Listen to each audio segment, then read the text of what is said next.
Fala galera, tudo bem? Sejam bem-vindos a mais um vídeo do nosso canal. Estamos iniciando hoje uma série de vídeos sobre Kubernetes e deploy de aplicações.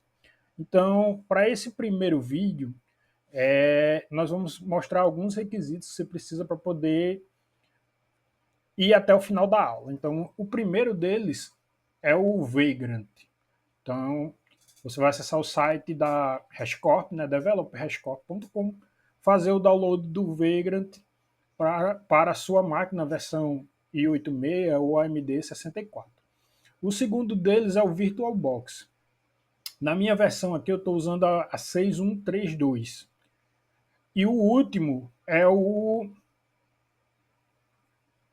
Visual Studio Code. A versão do Visual Studio Code é a mais recente. Então, com isso aqui, a gente já vai conseguir ir até o final da aula, beleza? Então, vamos lá. Depois que os requisitos da máquina estão instalados, a gente vai precisar fazer o seguinte: acessar o endereço onde está o nosso Vagrant File e digitar o comando code. Ponto. Ele vai abrir o Visual Studio Code dentro da nossa pasta onde estão os nossos arquivos, beleza? Então, o primeiro arquivo que eu gostaria de mostrar para vocês é o arquivo do Vagrant File. É com esse arquivo aqui que a gente vai provisionar a nossa máquina, ok? Esse Vagrant configura, ele significa que o 2, né, que é a versão 2 da API do Vagrant. Esse 1.1 é para dizer que o nosso laço será executado apenas uma vez. O config vm define kind-i. Então ele vai referenciar define, desculpa. Ele vai referenciar o nome como kind-i e a referência para objetos da máquina é K8S, beleza? Por isso que tem aqui K8S, VMBox, K8S, VM Hostname, enfim. O K8S VMBox é a versão do SO, que será o Ubuntu Bionic 64. O hostname será kind1, e o provider será VirtualBox. Um ponto importante é que para que o KIDE funcione, os requisitos mínimos dele são 2 CPUs, né? 2 vCPUs e 6 GB de RAM. No meu caso aqui, eu estou criando nesse arquivo que eu vou disponibilizar para vocês, 4 vCPUs e 6 GB de RAM. Essa outra parte aqui do K8SVM Provision são os comandos que eu preciso para que o meu KIDE funcione. Então, o primeiro deles é apt-get update, ele vai atualizar a minha máquina após a instalação, instalar os certificados para que o curl funcione corretamente e consiga baixar os pacotes. Ele vai instalar, criar o repositório do Docker, né, para o apt, ele vai configurar o repositório do Docker para o apt. Depois ele vai dar um apt-get update novamente, já que existe um novo repositório e esses pacotes precisam ser atualizados.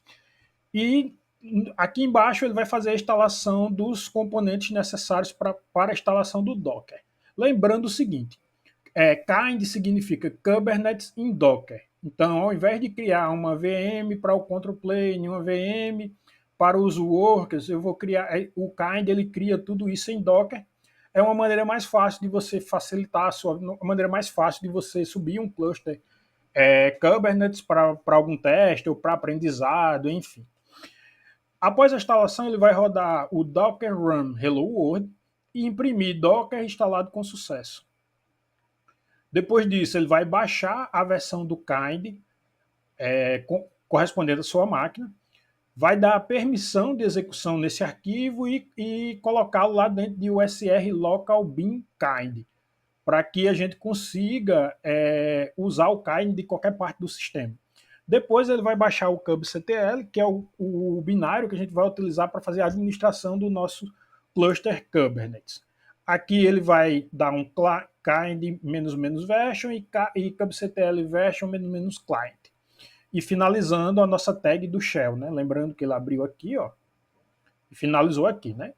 Beleza. Nesse outro aqui, ele vai copiar um arquivo extremamente importante para a gente, que é o config.yaml. Eu vou dar uma passada nele aqui. O config.yaml é o arquivo que cria o nosso cluster do kind. Então, nessa primeira parte aqui, ele vai criar o control plane. O control plane é onde roda a maioria dos itens do Kubernetes, API Server, o etcd e etc. É ele que gerencia tudo e que mantém o nosso cluster saudável. E aqui embaixo nós vamos criar dois workers, que é onde vai rodar as nossas aplicações. Se você quiser aumentar essa quantidade de workers, é só aumentar essa quantidade aqui, copiar essa tag e aumentar a quantidade dela, beleza? Então vamos para a nossa parte do Vagrant. Dentro da pasta onde está o Vagrant, nós vamos rodar o comando Vagrant app. Esse comando que vai provisionar a nossa máquina. Então ele vai demorar um pouquinho, eu vou acelerar o vídeo para que o vídeo não fique muito grande, já já a gente volta.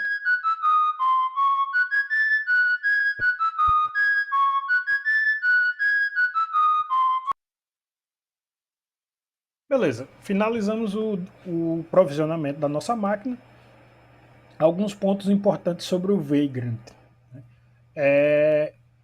O Vagrant, para poder provisionar a máquina, nós usamos o Vagrant App.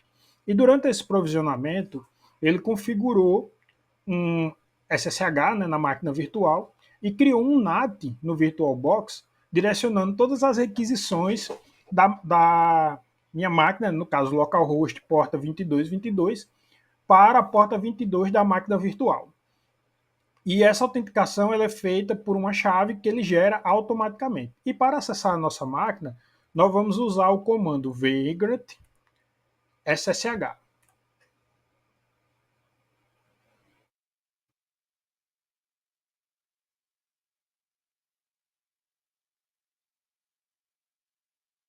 Vou dar o sudo